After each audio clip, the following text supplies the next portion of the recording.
मेरी माओ बहनों तुमसे भी कहता हूँ, जवानों तुमसे भी कहता हूँ, चेहरों को निखारना चाहते हो तो नमाजें पढ़ो, अपने घर में रौनक चाहते हो तो नमाजें पढ़ो। और मैं डॉक्टर नदीम साहब से भी कहूंगा कि आज नहीं बल्कि जिस दिन बारात जाए उस दिन भी फजर की नमाज भी पढ़ो, जुहर भी पढ़ो, असर भी पढ़ो। ऐसा ना हो कि शादी की खुशी में नमाजें भूल गए, बल्कि पेशानी झुका करके और दिन अगर सुन्नते और दिन सुन्नतों के अलावा अगर तुम ये गैर मुअक्कदा नवाफिल नहीं पढ़ते थे तो आज पढ़ो। या अल्लाह तेरा शुक्र है कि तूने मुझे ये खुशी का लम्हा दिखाया है। क्या बात है, जिंदाबाद जिंदाबाद, सुभान अल्लाह सुभान अल्लाह। अब तो और ज्यादा सजदा करो। और बल्कि मैं तो मौलाना मशकूर साहब ये मशवरा दूंगा, अब तक जैसे थे व्हाट इज गॉन, मगर अब तौबा करके सही मुसलमान बन जाओ, चूंकि दूसरी जर्नी शुरू हो रही है तुम्हारी अब।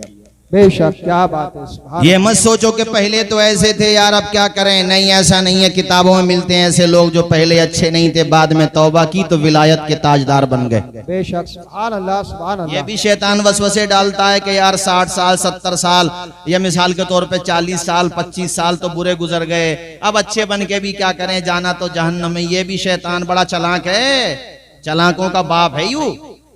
हाँ, बहुत खतरनाक है ये, इसको तजर्बा है बहुत गहरा। अरे भैया आपका थोड़ी है, जन्नत से निकाला गया है। हजरत आदम अलैहिस्सलाम का पुतला बाद में बना है, ये पहले ही से था खबीस। इसकी एज कितनी होगी ये भी रिसर्च का टॉपिक है, कितनी, और इसको तजर्बा है किस आदमी की कौन सी कमजोरी है, किसकी कौन सी नस कमजोर है, वहीं से पकड़ता है। अब ये बरगलाता रहता, अरे नेक बन के क्या करोगे, तुमने नशे भी किए हैं, तुमने ये गुनाह भी किया है, वो ये बरगलाता है। कुरान की बात मानो, रब कहता है ला तक़नतू मिन रहमतिल्लाह, बंदो मेरी रहमत से कभी ना उम्मीद मत होना। क्या बात है, जब तक तुम्हारी सांस है तौबा कर लो। अल्लाह कहता है मैं तुम्हारी तौबा कबूल करूंगा। अत्ताइबु मिना ज़म्बि कमल्ला ज़म्बला, तौबा करने वाला ऐसे ही हो जाता जैसे उसने गुनाह किया ही नहीं। बेशक, क्या बात है, सुभान अल्लाह। और मैंने यही आयत करीमा पढ़ी है, अपने आप को भी जहन्नम से बचाओ, अपने खानदान वालों को भी बचाओ। शादी का मौका हो या कोई और खुशी का, कभी भी ऐसे काम ना करो जो जहन्नम में लेकर के चले जाएं। ना करो ऐसे काम, नेक बनो। हमने मशवरा दिया कि तौबा कर लो, और सबको मशवरा दिया, जिनकी शादियां हो रही उनको भी बाकियों को भी, क्योंकि ऐसे लोग हैं इतिहास के पन्नों में, किताबों में। ये बिशर हाफी को कौन नहीं जानता, कितना बड़ा नाम है बिशर हाफी, जानते हो कितना बड़ा नाम है? वक्त के इमाम जिनका नाम इमाम अहमद इब्न हम्बल अल मुतवफ़्फ़ा 241 हिजरी, उनके पास दुआओं के लिए जाते थे। कितना ऊंचा मकाम होगा बिशर हाफी का। जब तौबा कर ली तो इतना ऊंचा मकाम हासिल कर लिया हजरत बिशर हाफी ने। पहले मैं इनके बारे में ये जानता था कि ये सिर्फ शराब पीते थे। जब मैंने मजीद इनके बारे में किताबों का मुताला किया तो एक पहलू ये सामने आया कि सिर्फ शराब नहीं पीते थे, शराब का कारोबार किया करते थे। जबकि शराब पीने वाले पर, शराब बेचने वाले पर, शराब का कारोबार करने वाले पर, शराब से मोहब्बत करने वालों पर, इन सब से जो भी शराब से जुड़ा हुआ है, इन सब पर अल्लाह का गजब नाजिल होता है, अल्लाह की लानत बरसती है। इतना बदतरीन गुनाह है शराब हजरत। और बदनसीबी की बात यह है कि विलेजेस की सरहदों को पार करके हमारे घरों तक पहुंच चुकी है शराब बाज घर में। ये मुझे बताना पड़ रहा, आज अफसोस के साथ मेरे कान में हल्की सी आवाज आ गई थी। और फिर मैं ये सिर्फ यहाँ की और किसी विलेज की नहीं, ये देहात में बीमारी पहुंच रही है दूसरे नामों से, इंजेक्शन के जरिए से, ड्रग्स के जरिए से, बियर के जरिए से, नाम बदल के। हमारे हुजूर ने 1400 साल पहले ही फरमा दिया था कि कुर्बे क़यामत शराब का नाम बदल के लोग पिएंगे। हुजूर फरमाते हैं उन पे अल्लाह का गजब नाजिल, और वो एक दौर ऐसा आएगा कि जमीन में धसा दिए जाएंगे, उनकी शक्लें बिगाड़ देगा अल्लाह पाक। जिसने शराब की एक बूंद भी पी बगैर तौबा किए मर गया, जितनी पी है उतनी शराब की जहन्नम की पी पिलाएगा अल्लाह ताला उसको। हाँ, अगर तौबा कर लेगा तो अल्लाह हौज़े कौसर का जाम पिलाएगा। दूर रहो इन बुराइयों से मेरे साथियों। मैं तो सफर में ही रहता हूँ ना, ज्यादातर मैं देखता हूँ कितनी दफा रोडों के किनारे पे नालियों में पड़े हुए मुंह भी खुला हुआ है। बताओ, जिसका मुंह खुला हुआ है उसको खुद को अपना होश ही नहीं है। होश होता तो वो नाली में पड़ा हुआ होता। अब नाली में उसके मुंह में पानी नहीं जाता होगा, मगर वो उस पानी में भी ऐसे लौट रहा है जैसे नैनीताल के झरने में नहा रहा हो। यार बताओ, मैं गलत कह रहा हूं? कहां पहुंच गए हम लोग? भाइयों आओ पलट के, तू दुनिया में शराब का जाम पीकर दुनिया की गंदगियों में लेटने नहीं आया है, मुस्तफा की मोहब्बत का जाम पी के आंखें बंद करके मदीने का दीदार करने आया है। बेशक सुभान अल्लाह सुभान अल्लाह। हजरत बिशर हाफिज शराब भी पीते थे, कारोबार भी किया करते थे, लेकिन देख तौबा का असर। एक दिन जा रहे थे, शराब के नशे में थे, एक कागज के टुकड़े पे, कागज उस जमाने में हो सकता नहीं होते हों, चूंकि सन 227 हिजरी में तो इनका इंतकाल हो गया, मुमकिन, लेकिन जो भी तरीका था जिस पे लिखा जाता था, जैसे दबागत दिए हुए चमड़े होते थे, खजूर की छाले होती थी, पत्थर होते थे, बहरहाल वो कागज का मतलब यह है कि जिस चीज पे वो अल्लाह का नाम लिखा हुआ था। थे शराब के नशे में, मगर अचानक निगाह पड़ी, जमीन पे एक कागज का वर्का पड़ा हुआ है, उस पे अल्लाह का नाम लिखा हुआ है। मचल गए। इसलिए एक बात मैं कहा करता हूं, किसी को गुनाहगार देख के ना उसे दूर मत भागो, उसके करीब जाओ, उसे वापस लाने की कोशिश करो, क्योंकि बहरहाल उसके दिल में असले ईमान तो है। यही वजह है कि जब बात मेरे हुजूर की आ जाए, वो कैसे ही हो मगर आंखों में आंसू आते हैं, मतलब ईमान है ना? और अल्लाह जिसे चाहे तौबा की तौफीक अता फरमा दे। जी जी बेशक। ऐसा भी हुआ, कितने पारसा लोग हैं, अंजाम अच्छा नहीं हुआ उनका, कारी मिजाज साहब, और कितने बुरे लोग हैं, अल्लाह ने उनको तौबा की तौफीक दी। और बुरा आदमी जब बिगड़ता है ना तो अच्छों से भी अच्छा बन जाता है। ऐसा भी हुआ है, हमेशा नहीं होता मगर हुआ है। बिशर हाफी की बता रहा हूं ना मैं आपको, अल्लाह का नाम लिखा हुआ देखा, बिस्मिल्लाहिर्रहमानिर्रहीम, उठा लिया कागज का वर्का, आगे नहीं बढ़े, बोले मेरे रब का नाम जमीन पे पड़ा हुआ है, किसी का पांव लगेगा, गंदगी भी लग सकती है, कोई परेशानी भी आ सकती है, उठा लिया। चूमना चाहते थे मगर दिल ने कहा बिशर तेरे लब तो नापाक है, चूमा। घर पे ले गए, जाकर के गुस्ल किया, नहाए, खुशबू लगाई, फिर उस कागज के वर्के को साफ किया, धोया, उसके बाद इत्र लगाया और अपने मकान में सबसे इज्जत की जगह पे जाकर के उस कागज के टुकड़े को रख दिया। रब को ये अदा पसंद आ गई, बिजली को कड़क, शम्मा को लो देता है, वो तो पत्थर में भी कीड़ों को ग़िज़ा देता है, और देने पे जो आती है करीमी उसकी, एक मांगो तो सो देता है। बेशक सुभान अल्लाह सुभान अल्लाह। आ गई रब को पसंद ये अदा। दो रिवायतें मिली मुझे इस सिलसिले में, एक तो ये कि खुद बिशर हाफी को ख्वाब में बशारत हुई, दूसरी ये कि उस इलाके के वली कामिल को ख्वाब में बशारत हुई कि जाओ बिशर को हमारा पैगाम सुना दो, पैगाम मोहब्बत। अब कारी मिज़ार साहब उनकी जब आंख खुली तो ख्वाब याद आया, और जब ख्वाब याद आया तो बिशर का चरित्र याद आया। क्या बात, कहां बिशर और कहां बशारत। वो एक नंबर का फासिको फाजिर, और उसके बारे में ये बिशारत। गलत फहमी है मेरी, सो गए उसी रात या दूसरी रात 3 दफा बशारत हुई ख्वाब में। जरा मुस्कुरा के नहीं बोलोगे सुभान अल्लाह सुभान अल्लाह। जब 3 दफा बशारत हो गई तो पहुंचे वहीं पर, बस्ती वालों से पता पूछा, सब पता तो बताते मगर वो मन ही मन में कहते यार कहां आप और कहां वो। क्या बात है, वो का मतलब समझ रहे हो, कहां वो कहां आप। आपने बॉडी लैंग्वेज से समझ लिया, या किसी ने एतराज किया तो उससे कहा खुद नहीं आया हूं, भेजा गया हूं। ये तो रब जाने कि कौन सी नेकी उसको पसंद आ गई है। क्या बात है, जिंदाबाद जिंदाबाद। ये तो मेरा पता बता दिया, पहुंच गए वहीं मैं खाने पे, शराब खाने पे कह लो।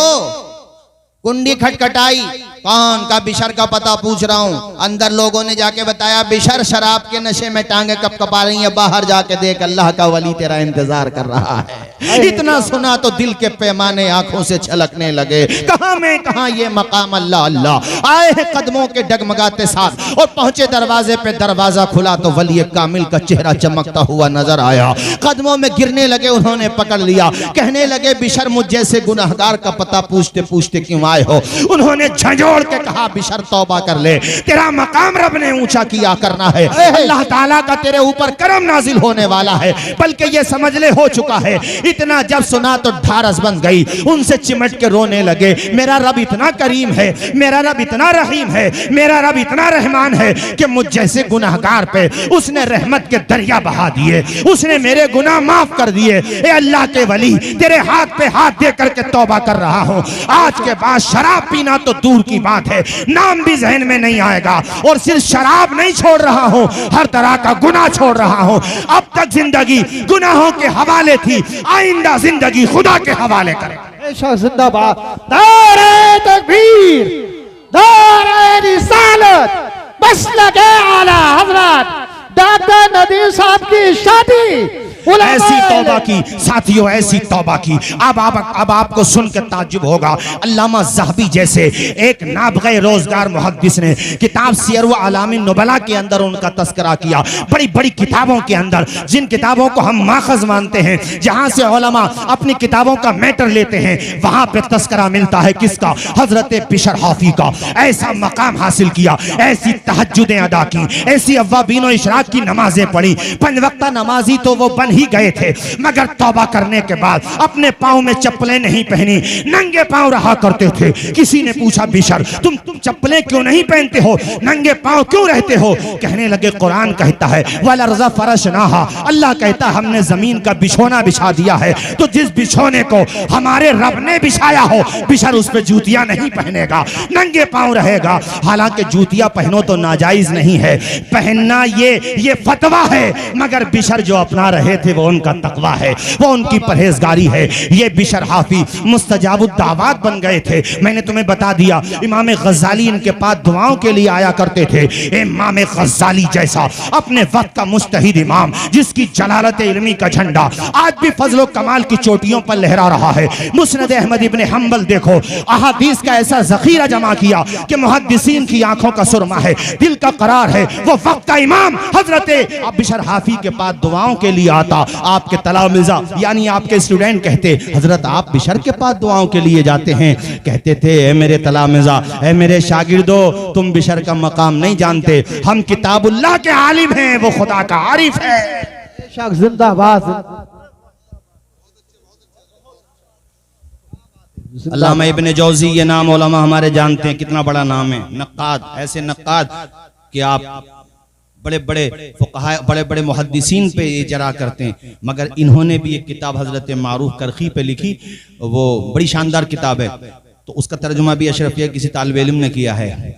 उस किताब के अंदर मुझे ये वाक़या मिला, और भी किताबों में, अगर मैंने इब्ने जौज़ी की किताब का हवाला दिया खास तौर पे, उसमें लिखा हुआ है कि कई बुजुर्गों ने ख्वाब में देखा, क्या देखा ख्वाब में? कि जन्नत में दस्तरखान बिछा हुआ है और 2 फरिश्ते हैं, एक पीने की चीजें पेश कर रहा है, एक खाने की चीजें पेश कर रहा है। बात है, सुभान अल्लाह। किसको? हजरत बिशर हाफी। जरा झूम के नहीं बोलोगे और बुलंद आवाज से नहीं बोलोगे मेरे भाइयों?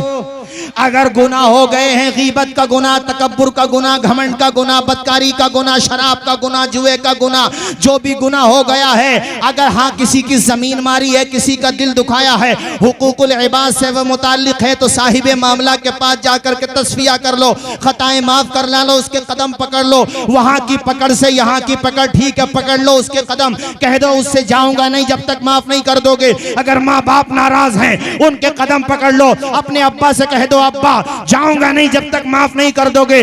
अरे तू इतना बोलेगा, तेरा बाप कितना ही नाराज क्यों ना हो, सीने से लगा के तेरी खताओं को माफ कर दे। बेशक, क्या बात है, जिंदाबाद जिंदाबाद। माफ करा ले दुनिया में हुकूकुल इबाद से मुताल्लिक जो खताएं हैं, चूंकि हमारे वहां पे जमीन और जायदाद के झगड़े बहुत होते हैं, छोटी छोटी मालियत के झगड़े। इस सिलसिले में भी ये हदीस सुनते चलो। हजरत इमाम मुस्लिम अल मुतवफ़ा 265 हिजरी, 264 या 65 हिजरी, ये मुस्लिम शरीफ में लेकर के आए इस हदीस को। हदीस क्या है? हुजूर फरमाते हैं, किसी ने अगर दूसरे की नाहक जमीन सिर्फ एक बालिश दबा ली, देखो इतनी होती है एक बालिश, सिर्फ एक बालिश, अगर किसी ने किसी की जमीन दबा ली, तो क़यामत के दिन उसकी गर्दन में 7 जमीन को तोक बना के डाल दिया जाएगा। ये हदीसें काश हमारी कौम के कुलूब व अज़हान में बैठ जाए ना, तो कोर्ट कचहरी का नंबर ही नहीं आए।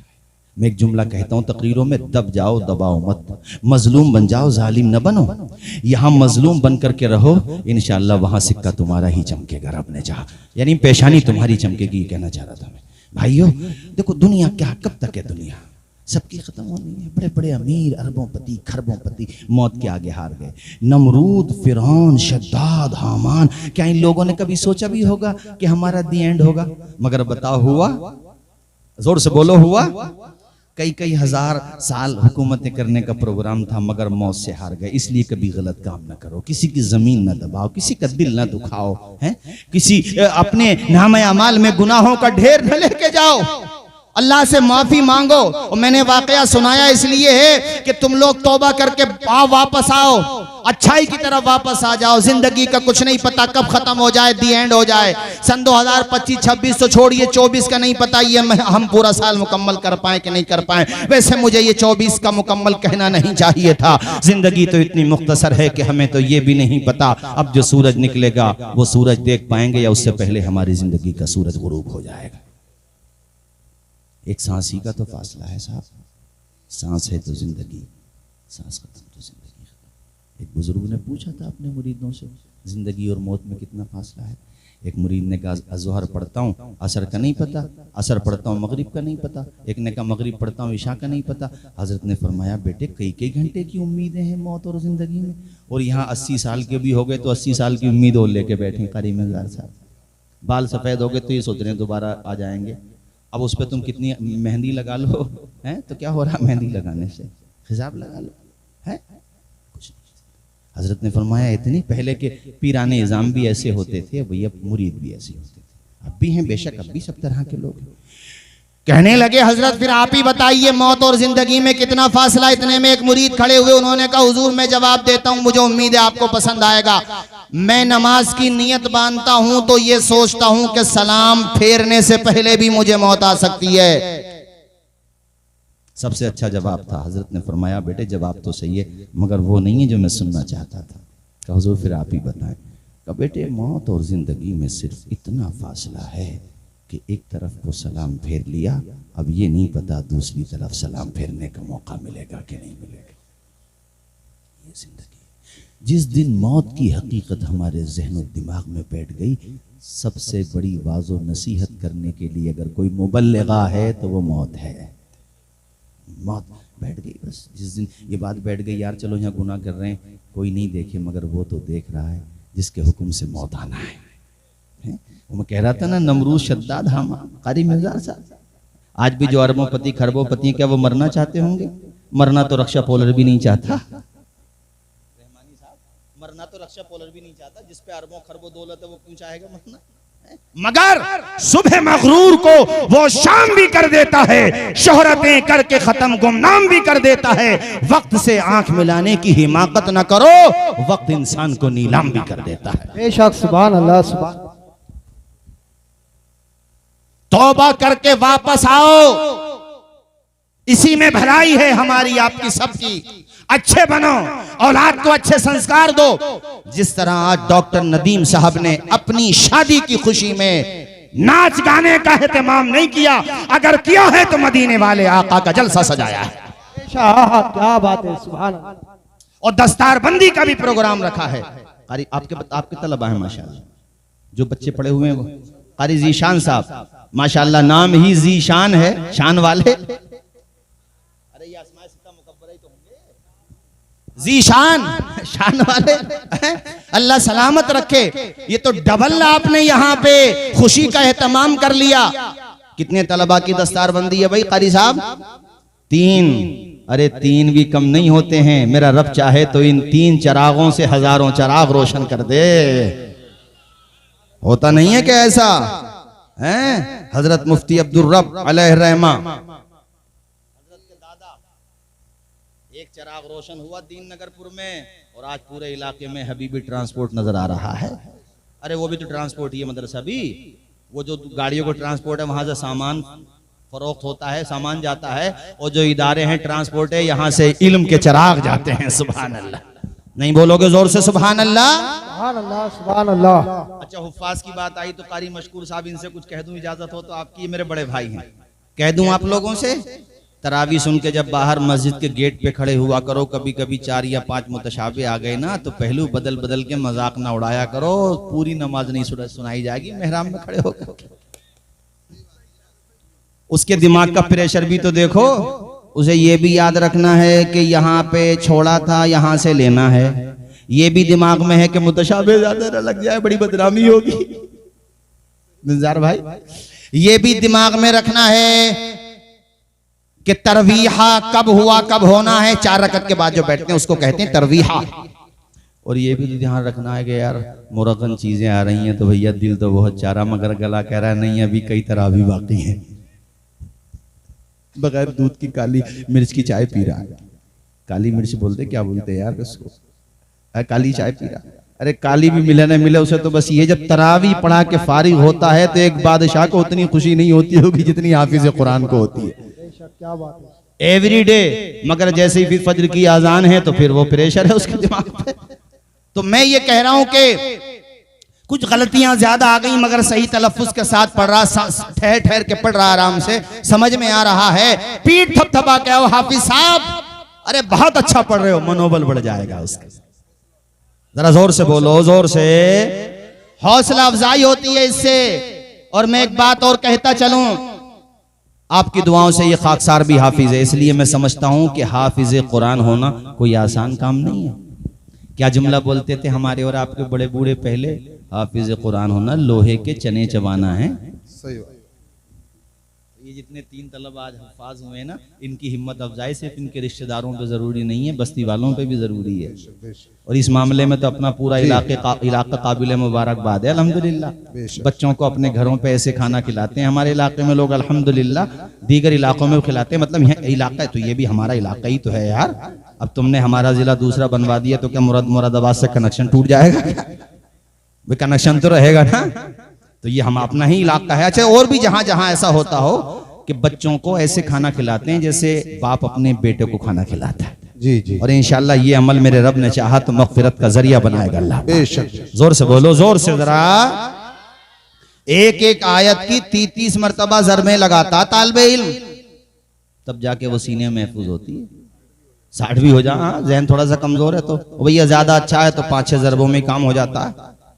और कितने वक्त उठते हैं लोग अपने वहाँ पे आम तरीके से 8 बजे 7 बजे, और मदरसे में वो हाफिज कुरान जो हाफजा कर रहा है, आज़ान फज्र बाद में होती है और वो उठ के पहले से कुरान याद करने लगता है।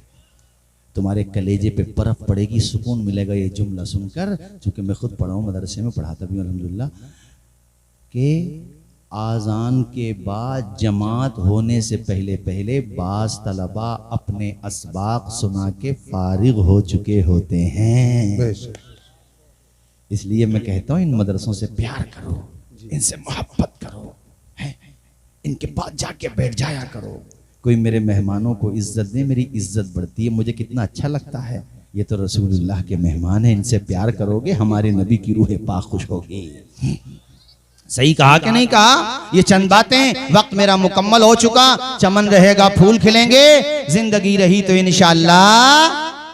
डॉक्टर साहब फिर मिलेंगे, जल्द मिलेंगे। ये कह दो कि कल मिलेंगे इंशाअल्लाह। अल्लाह शादो आबाद रखे। मुस्कुरा के पढ़े जरा जोर से, ला इलाहा इल्लल्लाह मुहम्मदुर रसूलुल्लाह।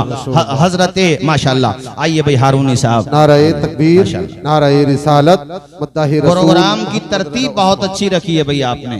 अब हारूनी साहब हैं और हारूनी साहब के फौरन बाद हजरत सैयद साहब क़िबला है माशाअल्लाह। जरा झूम के बोलिए जोर से सुभान अल्लाह। आखिरी बात तकरीर मेरी खत्म, आखिरी बात तकरीर मेरी खत्म। और आखिरी बात यह है कि आधी रोटी खाइए बच्चों को, जोर से बोलिए, बच्चों को ये मन बना के जाइए कि हम फाका कर लेंगे, छतें ना रहें तो नंगे मकान में रह लेंगे, अगर हमारे पास मकान ना हो तो किराए पर रह लेंगे, मगर अपने बच्चों के हाथों में कलम की ताकत दे करके जाएंगे, अपने बच्चों को इल्म की दौलत से माला माल करके जाएंगे। शराब का, जुए का और जनाबे वाला डीजे का, डीजों के आगे नाचने का, शादी में बेहुदा रुसूमात का बाइकाट करेंगे, अपने समाज को नेकियों से माला माल करेंगे। तो एक दफ़ा हज़रत दाऊद अलैहिस्सलाम ने रब की बारगाह में ये अर्ज़ किया, मालिक मैं मीज़ान को देखना चाहता हूँ, मतलब तराजू को, जिस पे बंदों के आमाल तोले जाएंगे। अल्लाह ताला ने हिजाबात हटा दिए। हज़रत दाऊद अलैहिस्सलाम मीज़ान को देख के, उस तराजू को देख के जिस पे बंदों के आमाल तोले जाने हैं, बेहोश हो गए। उसकी मतलब इतना असर पड़ा उनके दिल पे कि बेहोश हो गए। जब होश में आए तो कहने लगे, मालिक इतना बड़ा तराजू, इतना बड़ा कि इसके एक पलड़े में ज़मीन के 7 तबक़ात आ जाएं, 7 आसमान आ जाएं, तब भी ना भर सके, इतना बड़ा। अल्लाह। कितनी बड़ी है ज़मीन? बहुत कुछ डिस्कवर कर लिया साइंस ने, मगर अभी पानी का सिर्फ 5% हिस्सा डिस्कवर किया, सिर्फ 5%। 95% के बारे में तो यही नहीं पता कि वहां पे है क्या। सिर्फ वाटर की बात कर रहा हूँ। पूरी दुनिया कितनी बड़ी होगी, लगभग 300 के आसपास तो मुल्क हैं दुनिया ममालिक, और ये जमीन आसमान के मुकाबले में ऐसे है जैसे एक बहते हुए समंदर का एक कतरा। यहाँ से ये सीख भी मिलती है कि इंसान को दुनिया में कितना ही उरूज मिल जाए, कितनी ही तरक्की मिल जाए, कितनी ही बड़ी उसको कुर्सी मिल जाए, वक्ती तौर पर उसको कितनी ही ताकत पैदा करने वाला दे दे, उसे कभी ये नहीं भूलना चाहिए कि 800 करोड़ में से मैं एक हूं बस। ना तो मेरे होने से कुछ हो जाएगा और ना मेरे चले जाने से कुछ बिगड़ जाएगा। इतनी बड़ी दुनिया और कितना बड़ा आसमान, सातों आसमान सातों जमीन उस पलड़े में आ जाएं तब भी ना भरे। कहते मालिक मैं बेहोश इसलिए हो गया कि तेरे कायम करदा मीजान को, तराजू को और इसके जो पलड़े हैं गुनाह का और एक नेकियों का, या अल्लाह इस नेकियों के पल्ले को कौन सी चीज भर सकती है। कहा दाऊद हम जिस बंदे से खुश हो जाए ना तो कलमे शहादत पढ़ना ही एक पल्ले को भर देता है। बेशक सुभान अल्लाह सुभान अल्लाह। इसलिए मैंने कहा माओ बहनों से भी कहूंगा, क्योंकि माशाल्लाह औरतों में आदत होती है तस्बीहात पढ़ने की, घरों पे रिवाज है, पढ़ती हैं हमारी माएँ बहनें बनिस्बत मर्दों के, औरतें ज्यादा पढ़ती हैं। आप लोग भी कम अज कम रोजाना 100 मरतबा तो कलमा शरीफ पढ़ा करें। मालिक हम गुनहगारों को भी तौफीक अता फरमाए। पढ़े झूम के ला इलाहा इल्लल्लाहु मुहम्मद रसूलुल्लाह। रहमानी साहब एक बड़ा अजीब वाकया, बल्कि मैंने पहले नहीं पढ़ा था, अभी जल्द ही में पढ़ा इसमें मवाहिब शरीफ में, कि एक बंदे के नाम अमाल तोले जा रहे होंगे, उसके अमाल तोले जा रहे होंगे, तो दोनों पलड़े बराबर, नेकियां भी और गुनाह भी दोनों बराबर, बिल्कुल ऐसे। अब बड़ा तशवीश में वो गिरफ्तार है बंदा कि न जन्नत जा सकता है क्योंकि बिल्कुल गुनाहों के बराबर नेकियां हैं। अच्छा, वो उसको डर यह है कि जो पल्ला जिधर हुआ उधर का फैसला हो जाएगा। अब कितनी तेज धड़कनें होंगी कि हमेशा का फैसला होने वाला है, जब तक भी होगा। अगर हाँ ठीक है वो मोमिन था मुद्दत मदीदा तक, लेकिन जहन्नम में तो थोड़ी देर के लिए भी जाना है भाई, ये तो तसव्वुर से रोंगटे खड़े हो जाते हैं। कहते हैं इतने में बुराइयों के पलड़े में एक गुनाह डाला जाता है, गुनाह जिसकी वजह से गुनाहों का पलड़ा झुक गया, जहन्नम का फैसला हो गया। उसने पूछा कि या रब ये मेरा कौन सा गुनाह है जिसकी वजह से मेरी बनी बनाई बात बिगड़ गई। रब फरमाएगा तूने अपने बाप को उफ कहा था, उफ। शादी का मौका है, जिनकी शादी हो रही है उनसे भी, जिनकी हो चुकी है उनसे भी, जिनकी होने वाली है उनसे भी। सबसे कहूंगा कि कभी भी माँ बाप की मोहब्बतों का जो हार आपने अपने गले में डाला है उसको निकाल कर मत फेंकना। दुनिया में भी रुसवाई का जरिया और आखिरत में भी तबाही का जरिया। जिस घर में माँ बाप को औलाद का मूड देख के अपने दिल की बात कहना पड़े, उस घर को तबाह होने में ज्यादा वक्त नहीं लगता है। घर वो अच्छा है कि बेटे के बेटे हो गए, यानी बेटा 50-60 साल का हो गया, 45-40 साल का है, खुद आल औलाद वाला है, मगर पिताजी के सामने उसको मूड देख के बात करना पड़े कि अब्बा का मूड कैसा है, तब उस घर में रब बरकतों के सामान अता फरमा देता है। बेशक क्या बात है।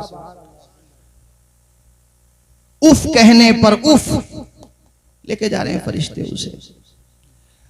अब वो देखता है कि जिधर मैं जा रहा हूं उधर ही मेरे अब्बा को भी लेके जा रहे हैं जहन्नम में। अब फरिश्तों से कहता, फरिश्तों मुझे खुदा की बारगाह में पेश कर दो, मैं अपने खुदा से कुछ कहना चाहता हूँ। रब ने इजाजत दी, खुदा की बारगाह में पेश है। अल्लाह पाक फरमाता बता क्या कहना, हालांकि अल्लाह तो आलिमुल गैब है, सब कुछ जानता है। अल्लाह पाक कहता बता क्या कहना चाहता है। रोते हुए कहता या अल्लाह मैंने अपने बाप का कहना नहीं माना, उफ कहा, उसके नतीजे में जहन्नम जा रहा हूँ। ये मुझे मंजूर है मगर मुझे अपने बाप का जहन्नम में जाना मंजूर नहीं है या अल्लाह। अल्लाह पाक फरमाता फिर तू क्या चाहता है?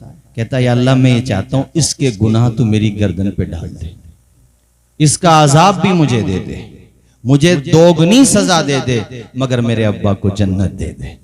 मैं अपने अब्बा को जहन्नम में जाते हुए नहीं देख पा रहा हूं। रब की रहमत मुस्कुरा के फरमाएगी दुनिया में तो तूने ख्याल नहीं किया, आज इतना ख्याल आ रहा। या अल्लाह उसकी सजा मिल रही है ना, मगर तू मेरे अब्बा को जन्नत दे दे। परवरदिगार मैं इसके हिस्से की सजा काटने को तैयार हूं। रब की रहमत को बहाना चाहिए, बहाना। अल्लाह पाक फरमाएगा अच्छा अपने बाप के लिए तेरा कलेजा इस कदर आज मुतासिर है, अपने बाप को जन्नत में देखना चाहता है।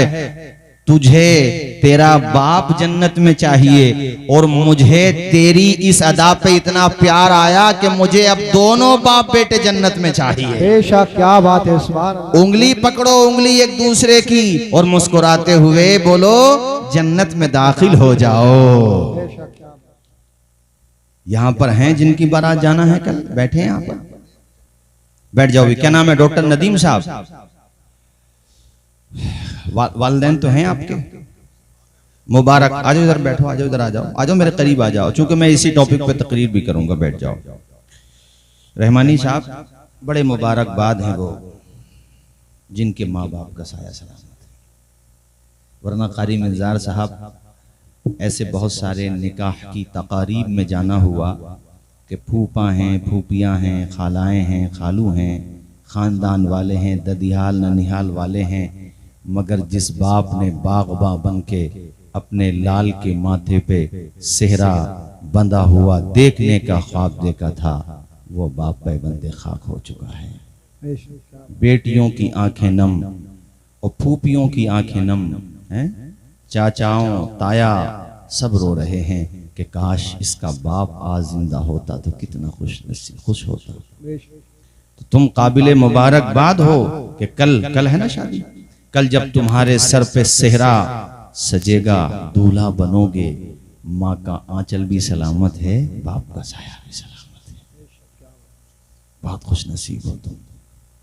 और उस मौके पे वैसे मुझे याद नहीं था, तकरीर करने बैठा था, अब मुझे याद आ गया, एकदम से तकरीर करने बैठा फौरन याद आ गया। माँ का चेहरा देखना कल, जिंदगी में तुमने माँ को बहुत मर्तबा खुश देखा होगा, डॉक्टर नदीम साहब बहुत मर्तबा, लेकिन कल माँ के लबों पे जो मुस्कुराहटों के गुलाब और आंखों में जो खुशी की नमी होगी ना, वो जिंदगी में तुम पहली दफा देखोगे कल। क्या बात है। अच्छा माशाल्लाह, खैरियत से भाई। वो जिंदगी में तुमने कभी नहीं देखी होगी। और बाप अरे बाप को क्या चाहिए सिवाय औलाद की खुशी के। क्या बात। ये तो हमारी और आपकी मेंटेलिटी है कि बाप 10-20 रुपया 50-100 1000 2000 रुपया मांग ले तो बोझ लगने लगता है। उसने तो फटे हुए बनियान में अपनी औलाद पाल के दिखा दी। क्या बात। पेट से पत्थर बांधे मगर बच्चों की वक्त पे फीस जमा की। प्रिंसिपल के हाथ जोड़े, प्रिंसिपल साहब अगले महीने में पैसे दे दूंगा, मगर मेरे बच्चे का नाम नहीं कटना चाहिए। बाप वो होता है अपनी गाढ़ी कमाई खून को पसीना बना करके वो कमाता है, तब जा करके अपने बच्चों को। मैंने भी रिसेंटली 4 अशार पढ़े थे, दस्तारबंदी के प्रोग्राम ज़्यादा हो रहे थे कारी मिर्जार साहब, तो जिनके बच्चे हुफ़ाज़ बने, कुर्रा बने, उलमा बने, तो मैंने उनके बाप की तरफ से 4 मिसरे पढ़े थे कि कतरा कतरा बचा लिया उसने, अपने ख्वाबों को पा लिया उसने, बांध कर भूखे पेट से पत्थर अपना बेटा पढ़ा लिया उसने। बाबा सुभान अल्लाह जिंदाबाद। कारी मशकूर साहब मेरे साथी हैं, रहमानी साहब, हम लोग तो पढ़े मदरसों में, घर पे कुछ था कि नहीं था, हमें चाहिए भाई हमें जाना है शव्वाल में पढ़ने। ये जो बच्चे हमारे जैसे हमारे डॉक्टर साहब में पढ़े हैं माशाल्लाह, इंजीनियरिंग में हैं आप LLB कर रहे हैं, कहीं पर भी हैं, हॉस्टल में रहते हैं, पढ़ाई का खर्चा है। बाप कभी शिकवा नहीं करता बेटे इतने पैसे क्यों उठाए, कहता बेटा 10,000 नहीं 20,000 भी पर मंथ दूंगा, लेकिन तू मेरा नाम रोशन कर दे। और जिस दिन बाप को पता चलता है ना बेटा सक्सेस हो गया, मार्जिन अच्छे लाया है और उसको अपनी मंजिल मिल गई, बाप को ना अपने बेटे से कई गुना ज्यादा खुशी होती है, कई गुना ज्यादा। समझ रहे हो ना, वो बाप होता है। बाप का ये मकाम है तो माँ का मकाम क्या होगा। मैं कह रहा था कि कल और ये सिर्फ मैं डॉक्टर साहब को नहीं सुना रहा हूँ, आप सबको भी सुना रहा हूँ। आप भी अपनी माँ से गुनगुना के ये कह दिया करें जो मैं अशार की जबान में आपसे कह रहा हूँ। प्यारी माँ मुझे को तेरी दुआ चाहिए, तेरे आंचल की ठंडी हवा चाहिए। आप भी पढ़ेंगे मेरे साथ तो ज्यादा अच्छा लगेगा। प्यारी माँ मुझे को तेरी दुआ चाहिए, तेरे आंचल की ठंडी हवा चाहिए। लोरी गा गा के मुझे को सुलाती है तो मुस्कुरा के सवेरे जगाती है तो, लोरी गा गा के मुझे को सुलाती है तो मुस्कुरा के सवेरे जगाती है तो, मुझको इसके सिवा और क्या चाहिए। पढ़े प्यारी माँ मुझको तेरी दुआ चाहिए। झूम के पढ़े प्यारी माँ मुझे को तेरी दुआ चाहिए, तेरे आंचल की ठंडी हवा चाहिए।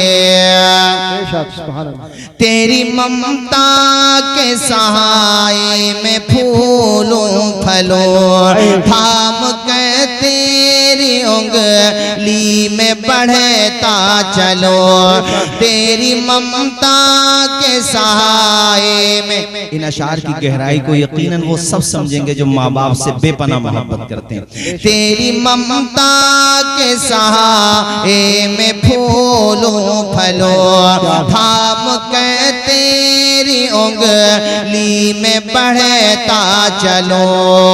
आसरा बस तेरे प्यार का चाहिए। बोलो प्यारी माँ। बेशक सुभान अल्लाह सुभान अल्लाह। आप भी पढ़ दीजिए प्यारी माँ। क्या बात है, सुभान अल्लाह।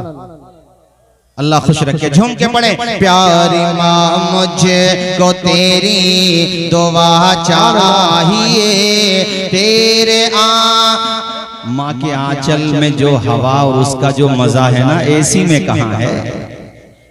बाप की गोद में गर्मियों में गर्मी न लगे, सर्दियों में सर्दी न लगे।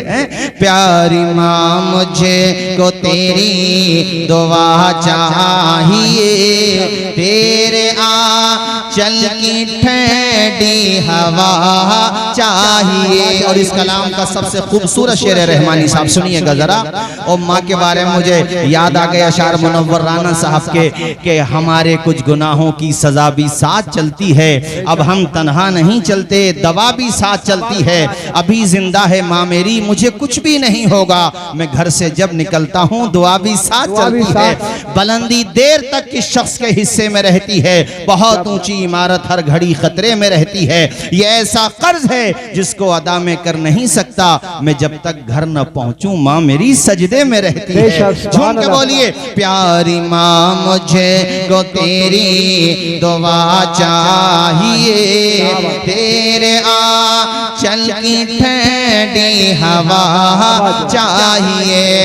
तेरी खिदमत से दुनिया में इज्जत मेरी, तेरी खिदमत से दुनिया में इज्जत मेरी, तेरे कदमों के नीचे है जन्नत मेरी।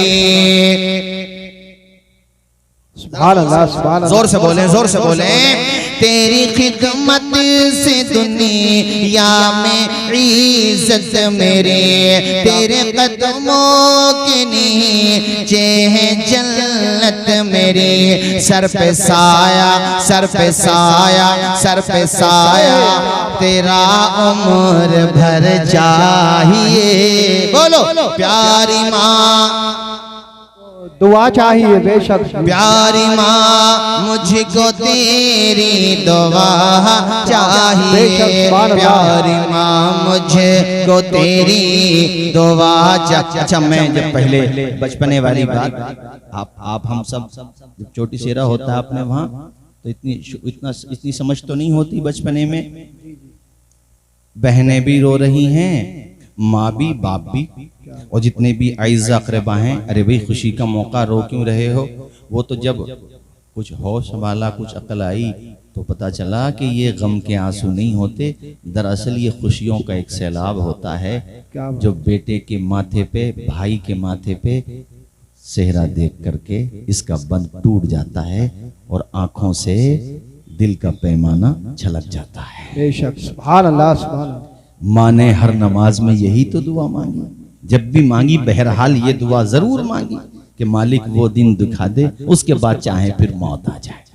तबीयत भी अब्बा की या अम्मा की खराबा, आईसीयू में है ना, तो जिंदगी क्यों मांगती हैं? या अल्लाह 2 बच्चों की शादी बाकी है, बेटी की शादी बाकी है, बेटा की शादी बाकी है, या अल्लाह वो मोहलत देख लूं, उसके बाद चाहे फिर मेरी सांसें खत्म हो जाएं। यानी अपने लिए जिंदगी नहीं मांग रही माँ, अपने लिए जिंदगी नहीं मांग रहा बाप, अगर मांग रहा है औलाद के लिए। ये तो खुशनसीब है माशाअल्लाह, माँ का भी साया, बाप का भी साया।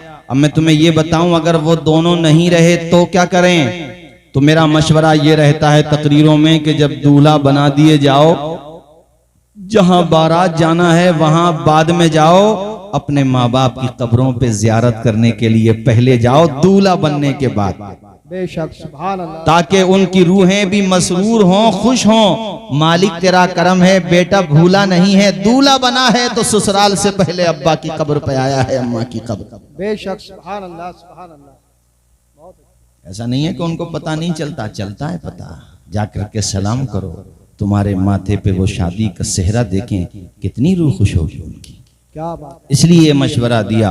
और एक मशवरा तकरीरों में और देता हूँ, जहां पर भी शादी की तकारीब होती हैं, जलसे होते हैं, मैं ये कहता हूं कि जब दूल्हा बन के जाओ तो दूल्हा भी और दूल्हे के जो क्लोज फ्रेंड्स होते हैं, उनके खास दोस्त होते हैं जो बहरहाल उनके साथ रहते हैं, वहां पे जाने के बाद साथ में खाना भी खाते हैं, बहुत करीबी होते हैं। मैं मशवरे देता हूं कि नाचते गाते या डीजों का एहतमाम करके कूदते फांदते न जाओ, इसका गलत असर पड़ता है समाज पर भी।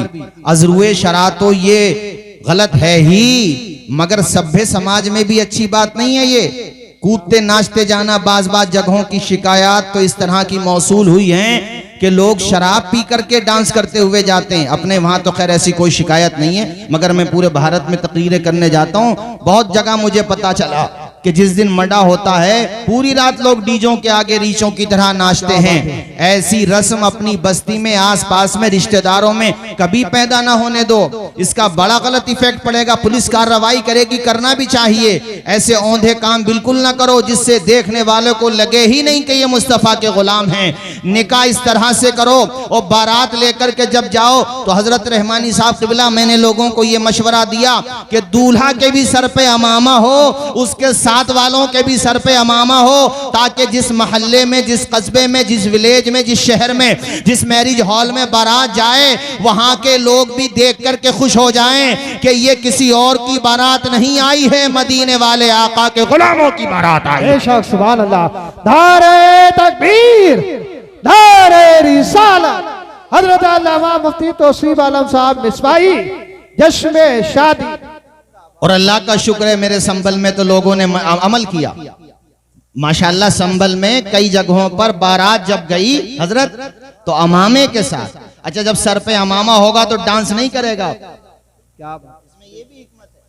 सुन्नत सजाने के कितने फवाइद होते हैं। अब डांस कैसे करेगा, सर पे अमामा है, शर्माएगा। अच्छा, अमामा बंधा हुआ होगा तो ऐसा नहीं है कि चेहरा अच्छा नहीं लगेगा। अरे अमामा बांध लेगा तो ब्यूटी पार्लर जाने की जरूरत ही नहीं पड़ेगी। क्या बात, और ब्यूटी पार्लर भी क्या है, एक जहनी नशा है। दुनिया को अपने प्रोडक्ट बेचने हैं तो उसके लिए इश्तिहार तो लगाने पड़ेंगे, और इस जाल में सबसे पहले हमारी माएं बहनें फंस जाती हैं।